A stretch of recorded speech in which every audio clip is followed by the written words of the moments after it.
to be a hard day's work. Everybody's staying down and on. Oh, here we go. File, and we got one in trouble coming out of 4. It's car number 40 sliding down across the grass. Jerry Robertson all the way through the tri-oval, and caution. Not out yet. Not out They're yet. waiting to see. He's still moving, trying to get that thing going. Here comes the leaders off turn 4. Caution is out. Yellow out for the first time. At lap 6, green brings them across. Elliott Sadler in second. Hermie Sadler, his older brother, in third. And you have Steve Clark there in fourth as they come back to the line. Just behind them,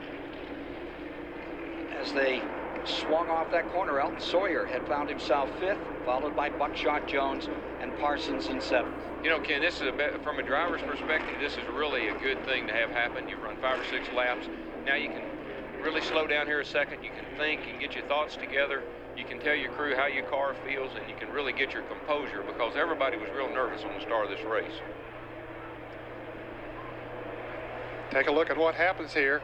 Robertson gets down on the inside. Looked like he got his wheels down on the grass there, and not much traction on that grass. As you can see, he shoots right across into the other grassed area.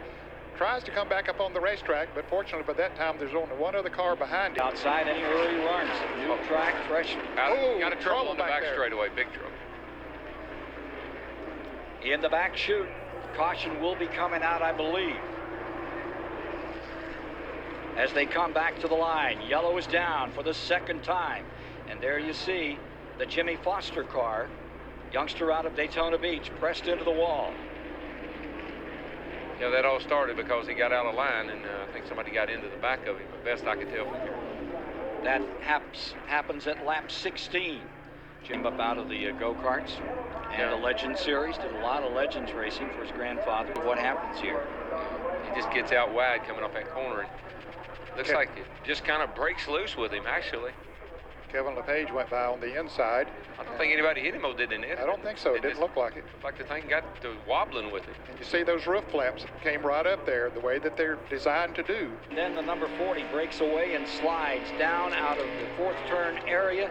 That's Jerry Robertson, who started in the back of the field, and he brings out the third caution of the day as he slams the wall. Stevie Reeves made a 360 also, but he kept going. This is the car number 40 here that we're... No, I don't believe it is. No, it isn't either. That's Lyndon Amick. Yeah. In the 35 that slammed the wall. Yes. See, there's another one of those, what do they call them, baby grand cars, Ned? Goody's Dash Goody's Dash Series. He came out of that series from last year, too. He was the champion. Him and Jimmy Foster, and they're finding it going a little rough here. 19-year-old Amick into the wall, coming off 4. Started in the 16th position today. Hoping to improve on a 35th, which had been his best. This division, it's hard to make that change. Fortunately, the car stays up next to the wall. The smoke came from his car. No caution. Apparently, no fluid dropped down on the racetrack. And I don't see the smoke from his car now. Oh, he's back going again. I think he had some. Oh, he got one the wall hard in turn 4. Oh, man. Serious crash for Randy Porter. It just broke away and headed up the track and head on into the concrete. Fifth caution of the day. Randy Porter solidly in the wall in the fourth turn. Lap 66 under yellow. He's got his window net down. I saw his hand move a little bit. They get that window net down to it's a signal that, okay, I'm all right and I'm not in any serious trouble. Almost identical spot to where Ricky Craven. Yeah, it looked like he lost the tire. The car just turned and went straight into the fence. Here he is trying to clamber out of that automobile that has really taken some damage. You know, you just want to get away from the thing. If at all possible, it's knocked the breath out of him, and he just wants to get out of that thing and get away from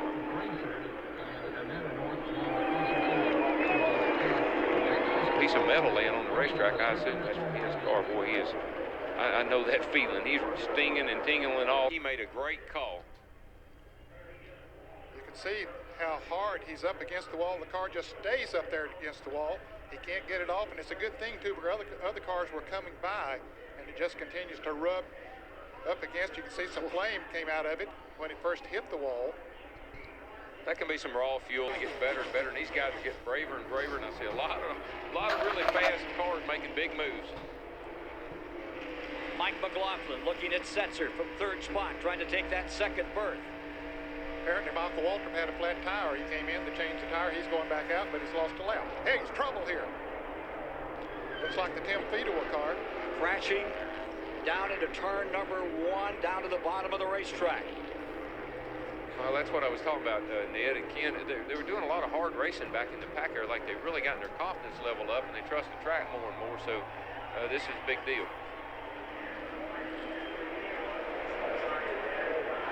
So Tim Fedewa, a lot of damage done to his car number 33. He may have got off in that grass, Ned. I really didn't catch it. Did you? No, I didn't. I didn't see it then starting to happen. 6 caution at lap 77. Fedewa, bad trouble. Okay, here we come down the front straightaway. He's the blue car down on the inside there, you see. And he gets into the 4 car of Tim Steele, the red car, loses control and backs it hard into the wall. See a lot of other cars coming there don't know which way to go. They get slowed down as he spins around. Completing lap 105, Glenn Allen running in 16th position. Glenn Allen has crashed. Looked like he cut a tire down coming off 4, and the car rests down towards the first turn. We're at 159 miles this time by 106 complete. Under yellow, 7th time of the day. And there you see Glenn Allen, who had a really good run. Here's what happened. We see he's already up against the wall as he comes out past or to the start-finish line, stays up there as other cars go by on the inside. But as he scrubs that wall, he's doing a lot of damage to the right side of his race car. Oh, yeah. If you look at that thing, get a shot of it down that right side, it narrowed it up a good bit. National Weather Service in Fort Worth has issued a severe thunderstorm warning for northeastern Johnson County in north central Texas, southeastern Denton County in north central Texas, east central Parker County in north central Texas, Tarrant County in north central Texas, northwestern Ellis County in north central Texas, western Dallas County in north central Texas until 4:15 p.m. Central Daylight Time. At 3:31 p.m. Central Daylight Time, a severe thunderstorm was located over White Settlement, moving northeast at 55 miles per hour. Hazard, ping-pong ball-size hail and 60 miles per hour wind gusts. Source, radar indicated. Impact, people and animals outdoors will be injured. Expect hail damage to roofs, siding, windows, and vehicles. 115. And cautions, well, we're in our 8th right now. 40 laps under caution thus far of the 142 that have been run. And you can add one more name to that list of drivers out of the race with Amick, McClure, Foster, and rest. Steve Park. Could hear him on the radio say, darn those lap cars or something like that, and this is why. Yeah, right. Here he is coming up off turn 4, and watch him. He's going to try to go on the outside of this white car. He's at the number 40. Robertson. And they touch right there. And it sends Park into a spin, down on the grass, back across the racetrack, and backs hard into that wall. Need a new tail clip on that one. It's like a 72 Gremlin. When that, know what they would call those? Well, you think about Mark didn't win a Winston Cup race last year, but he dominated in the Busch Series, and he's doing it again this year about the same way. So there's a difference in the 2 cars, obviously. You see that battle for second spot. Jimmy Spencer trying to keep Jeff Burton out of second place. Todd Bodine has come into that picture too. Riding with Jeff Burton. There's your leader, Mark Martin. Mark Martin has said, I'll take advantage of their weaknesses, whatever they may be. It may be different with different cars. White flag and 1 to go, and he took advantage of Spencer today. Spencer for one moment offline in turn number 2, and Mark Martin was there to shoot the gap. Into the final lap for his 22nd Super Speedway win. Mark Martin in front.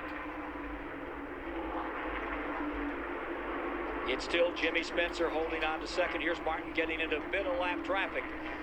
But for the 30th time in his career, a Grand National checkered flag falls over Batesville, Arkansas's Mark Martin. A great run by Martin to get himself home into first place here with Jimmy Spencer driving to 2nd and Jeff Burton across in 3rd. And it was Todd Bodine for 4th. And winning